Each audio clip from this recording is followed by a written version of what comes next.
Assalamualaikum warahmatullahi wabarakatuh. Selamat datang, selamat bergabung dalam forum kajian Islam, Sains, dan Peradaban. Dalam serial kajian Islam, Sains, dan Peradaban ini kita akan mengkaji mulai dari hal yang mendasar terkait dengan Islam, mulai dari akidah, kemudian nanti ada kaitannya dengan sains, dan sampai nanti ujungnya atau akhirnya kita akan membahas tentang peradaban umat manusia. Ya. Dan pada kesempatan pertama kali ini kita akan mulai pembahasannya tentang proses berpikir. Ya.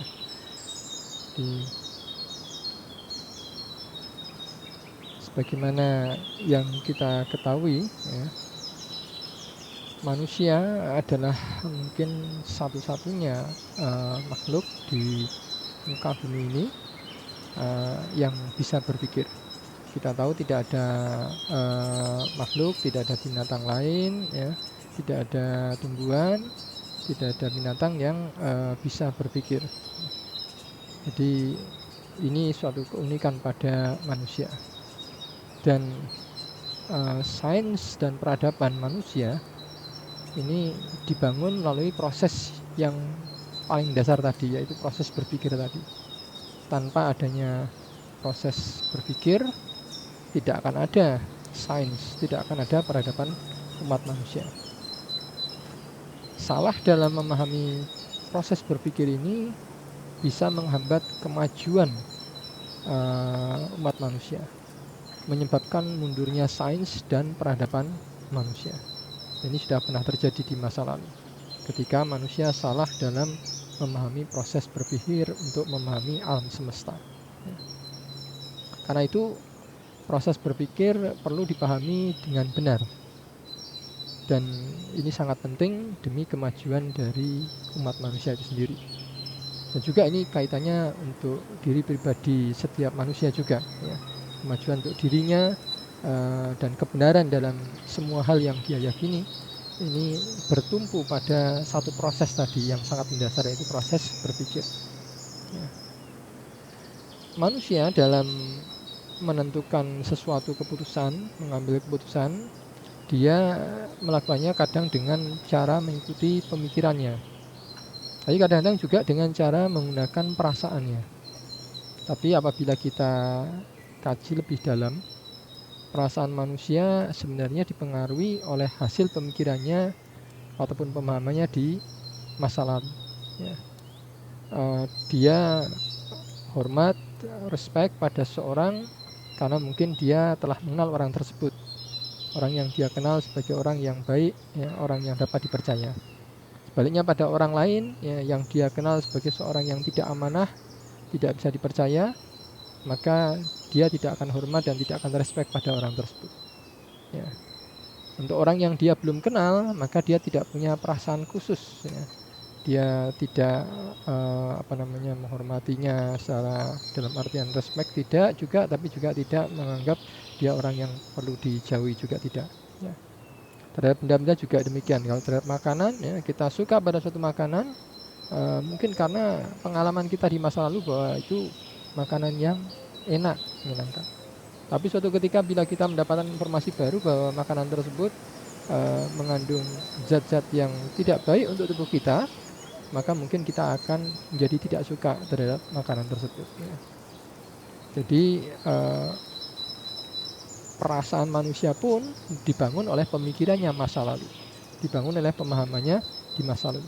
Karena itu yang sangat menentukan bagi manusia ini adalah proses berpikir ini, ya. Pemikirannya lah menentukan, ya. Nah, proses berpikir itu pertama harus ada objek yang dapat diindra. Kalau tidak ada objek yang bisa diindra, manusia tidak akan bisa memikirkan. Manusia tidak bisa memikirkan sesuatu yang tidak bisa dia indra. Di indra sini baik indra secara langsung maupun tidak langsung.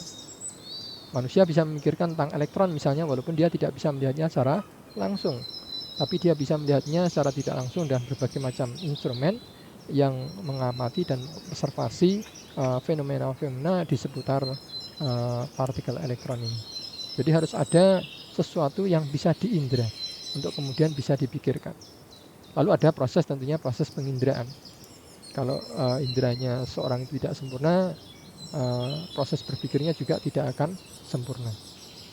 Dan tentu saja harus ada otak, tempat di mana dia memproses informasi dari inderanya. Ya. Jadi ini 3 hal yang biasanya semua orang sepakat. Tapi ada hal yang 4 yang sebenarnya sangat penting dalam proses berpikir yang tidak semua manusia menyadarinya, yaitu adanya atau harus adanya informasi sebelumnya terkait dengan apa yang akan dia pikirkan. Nah, ini bisa kita ilustrasikan sebagai berikut. Ya. Misalnya kita, mungkin Anda sudah pernah kuliah di S1 ataupun belajar di SMA tentang integral. Seorang tidak akan bisa memahami tentang konsep integral sebelum dia mendapat ilmu tentang konsep diferensial. Seorang tidak akan mungkin bisa paham tentang konsep diferensial sebelum dia mendapat ilmu tentang apa itu fungsi multivariabel dan sebagainya misalnya. Dan seorang tidak akan bisa paham tentang fungsi, ya, karena dalam fungsi tidak ada perkalian, kalau dia tidak paham tentang apa itu perkalian. Dan seorang tidak akan bisa paham apa itu perkalian kalau dia belum mendapat konsep tentang penjumlahan. Bisa saja seorang anak itu dia hafal perkalian, tapi kalau dia tidak diajari dengan benar apa itu perkalian, maka dia tidak akan paham sebenarnya. Bahwa 2 kali 3 itu adalah 3-nya ada 2 kali. Jadi 3 dijumlah 2 kali. 4 kali 5 berarti 5-nya dijumlah sampai 4 kali. Nah, ini satu konsep yang dia harus pahami sebelumnya, yaitu penjumlahan, sebelum dia bisa diajari tentang perkalian. Dan seorang tidak bisa memahami konsep penjumlahan sebelum dia memahami konsep tentang bilangan, ya. Tidak bisa dia menjumlah kalau dia tidak bisa membilang, ini 1, ini 2, ini 3, dan seterusnya. Dan seorang tidak bisa memahami konsep bilangan kalau dia belum punya kemampuan bahasa, kemampuan untuk memberi nama atas segala sesuatu. Mana dia bisa membilang kalau dia tidak tahu ini 1, ini 2 buah bolpen, 3 buah bolpen, dan sebagainya. Ini. Jadi untuk bisa memahami sesuatu, dia harus punya informasi sebelumnya. Apabila seorang itu disodori sebuah buku dalam bahasa yang dia tidak ketahui, misalnya dalam bahasa hieroglif, ya, dahulu para ilmuwan mengira bahwa hieroglif ini bukan bahasa. Mereka mengira ini hanya gambar-gambar simbol saja. Tapi ternyata setelah ditemukan batu Rosetta, para ilmuwan tahu bahwa ini sebenarnya adalah bahasa. Ada kata-kata di sana yang bisa diterjemahkan. Ya. Jadi tanpa adanya batu Rosetta tadi, mungkin para ilmuwan tidak akan pernah bisa tahu bahasa yang ada dalam huruf hieroglif. Jadi perlu informasi sebelumnya, yang tanpa itu manusia tidak akan bisa memahami sesuatu yang dia inderanya tadi, atau memahami suatu informasi yang masuk dalam otaknya. Nah, kalau tadi bahasa terakhir tadi, ya, kemudian menjadi pertanyaannya, kita belajar dari kuliah terus, kita mundur belakang sampai akhirnya ketika kita masih kecil, ya. Ini ada proses pengajaran, ya. Yang terakhir, siapa yang mengajari kita, ya? Maksudnya paling akhir sekali adalah orang tua kita, ya, yang mengajari kita tentang nama-nama benda. Ini apa. Ini biasanya diajari oleh orang tua pada anaknya ketika masih kecil. Dari situ sehingga anaknya kemudian bisa berbicara, bisa ngomong, dan kemudian bisa mengkomunikasikan, ya. Dan dari komunikasi itulah dia mulai belajar yang lainnya, ya. Pertanyaannya, siapa yang mengajari kita? Orang tua kita. Siapa yang mengajari orang tua kita? Orang tuanya orang tua kita, atau kakek kita, nenek kita, ya. Siapa yang mengajari orang tuanya kita? Ya tentunya orang tuanya kita, dan seterusnya, ya. Sampai kemudian siapa yang mengajari manusia yang paling pertama? Seandainya ada yang tidak percaya bahwa Nabi Adam itu adalah manusia yang pertama, tentunya dia percaya bahwa jumlah manusia itu makin mundur ke belakang di waktu, ya, itu makin lama makin sedikit jumlah manusia, ya. Siapakah yang mengajari orang-orang yang awal? Apakah mereka diajari kera? Tentunya tidak, karena kera sampai sekarang tidak bisa berpikir. Apakah diajari oleh binatang lainnya? Harimau? Juga tidak, karena binatang harimau dan binatang lainnya tidak berpikir. Nah, siapa yang mengajari? Nah, yang mengajari tentunya lebih daripada manusia. Yang bisa mengajari manusia berarti yang punya ilmu, yang punya kemampuan, ya, untuk berilmu yang lebih daripada manusia, ya. Mungkin ada orang yang mikir barangkali yang mengajari manusia adalah makhluk luar angkasa. dari suatu bintang ya. Oke, nanti kita lihat telusur lagi, siapa yang mengajari makhluk luar angkasa tadi, orang tuanya mungkin atau generasi sebelumnya, dan seterusnya sampai yang paling awal, siapa yang mengajari makhluk luar angkasa itu ya. Seandainya ada ya, seandainya makhluk luar angkasa itu ada.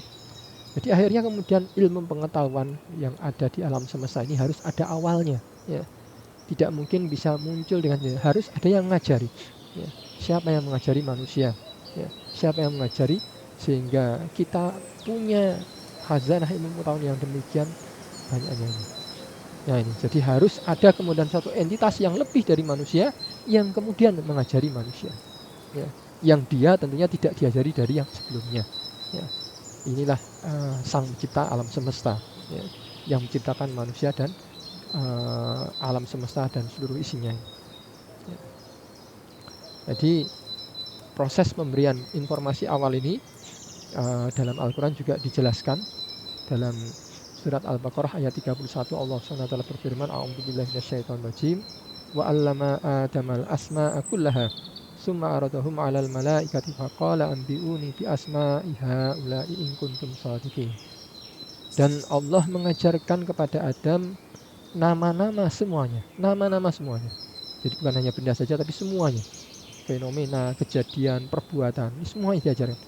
Summa aradahum 'alal malaikah, kemudian Allah menyodorkannya pada malaikat, faqala anbi'uni bi asma'i haula'i in kuntum shadiqin. Beritakanlah ya Allah berfirman, beritakanlah padaku nama-nama dari semua ini apabila memang kaliannya adalah orang-orang yang benar. Ini ketika malaikat ini protes terkait dengan penciptaan Adam alaihissalam. Jadi Allah lah yang mengajarkan, dalam ayat dijelaskan bahwa Allah lah yang mengajarkan pada Nabi Adam segala sesuatu, nama-nama.